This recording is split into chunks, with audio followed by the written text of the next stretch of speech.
हम इसकी समीक्षा करेंगे, इसका मंथन करेंगे, कहां चूक हुई इसको देखेंगे। और इसी पर अधिक जानकारी के लिए अनुराग हमारे साथ लाइव जुड़ गए हैं। अनुराग, यही बीजेपी की खासियत है कि 2400 घंटे 365 दिन ही इलेक्शन मोड में बीजेपी रहती है। उसी का परिणाम आज हम देख रहे हैं।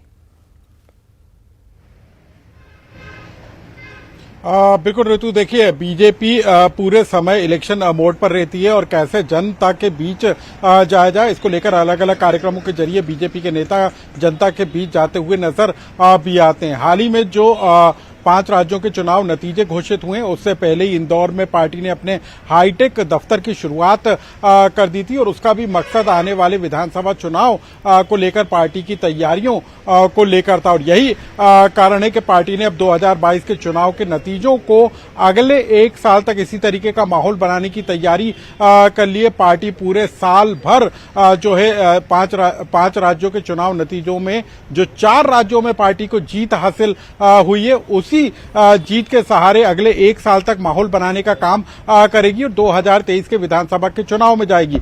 मुख्यमंत्री शिवराज सिंह चौहान ने कहा है कि अब इसी जीत के सहारे और पीएम मोदी के काम करने का जो तरीका और राज्य सरकार ने जो विकास के काम किए उनके जरिए पार्टी 2023 के चुनाव में जाने का काम करेगी। यानी कि 365 दिन पार्टी इलेक्शन मोड पर रहती है और लेकिन अब पार्टी के लिए उन कामों पर फोकस तेजी के साथ बढ़ गया है जो कि 2023 में पार्टी को जीत दिलाने वाले होंगे और यही कारण है कि 4 राज्यों में मिली जीत को पार्टी अगले 1 साल तक इसी माहौल के जरिए चुनाव तक बनाए रखने की तैयारी में अभी से जुट गई है। जी अनुराग, लगातार बने रहिए। आशीष अग्रवाल जी हमारे साथ जुड़ गए हैं बीजेपी से। बहुत स्वागत है आपका न्यूज 18 एमपीसीजी में।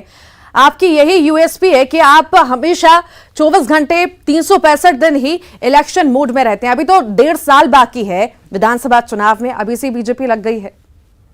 हाँ, देखिए, आप उसे इलेक्शन मोड कहती हैं और हम उसको वर्क मोड कहते हैं, कामदारी कहते हैं। जनता से जो वादे किए हैं उनको पूरा करने की भावना कहते हैं।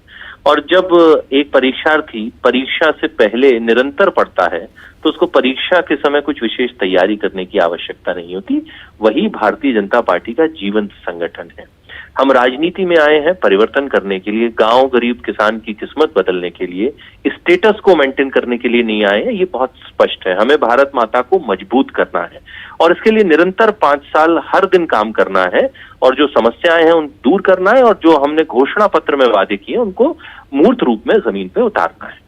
आशीष जी, अब किस तरह की तैयारी है 23 के लिए? आखिर किस तरह की रणनीति तैयार की जाएगी? देखिए, रणनीति भारतीय जनता पार्टी की सिर्फ एक ही होती है। मैं दोबारा दोहराऊंगा, अपने वादों को जो जनता से किए उनको पूरा करने के लिए। तो भारतीय जनता पार्टी जो क्राइसिस ऑफ क्रेडिबिलिटी जो एक लोकतंत्र में आई थी उसे हटाने के लिए लगी हुई है। हम अपनी योजनाओं को जमीन तक उतारना चाहते हैं। हम पॉलिटिक्स ऑफ डेवलपमेंट करना चाहते हैं। हम पॉलिटिक्स ऑफ बेनिफिशियरी क्रिएट करना चाहते हैं ताकि जनता के जीवन में बदलाव हो और उसके बाद वो स्वयं बड़ी संख्या में निकल के वोट देती है और हमें दोनों हाथों से आशीर्वाद देती है। पर कांग्रेस अभी भी आश्वस्त है कि हमारी जीत 2023 में तय है। देखिए, मुझे लगता है कि ये तो अब खुशफहमी भी नहीं है, अब तो उसकी भी अगर कोई एक आगे की सुपरलेटिव डिग्री है वहां पे पहुंच चुके हैं। कांग्रेस के पास अभी तक 3.5 साल बीत चुके हैं, अभी तक एक कप्तान नहीं है राष्ट्रीय स्तर पर।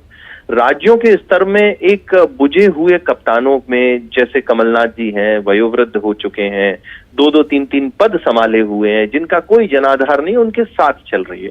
तो ऐसे में तो मुझे लगता है कि कांग्रेस को कोई खुशफहमी भी नहीं पालनी चाहिए। ना कांग्रेस 15 महीने की सरकार में एक जिम्मेदार पक्ष के रूप में दिखी, सरकार के रूप में दिखी, और जब सरकार हाथ से गई तो एक नाकारा विपक्ष के रूप में दिखी। तो ऐसे में तो कोई उम्मीदें रखना मुझे लगता है बेमानी है। और अपने आप में ये 5 राज्यों के चुनावी संकेत परिणाम जनता के मन को भांपने के लिए पर्याप्त साबित होने चाहिए।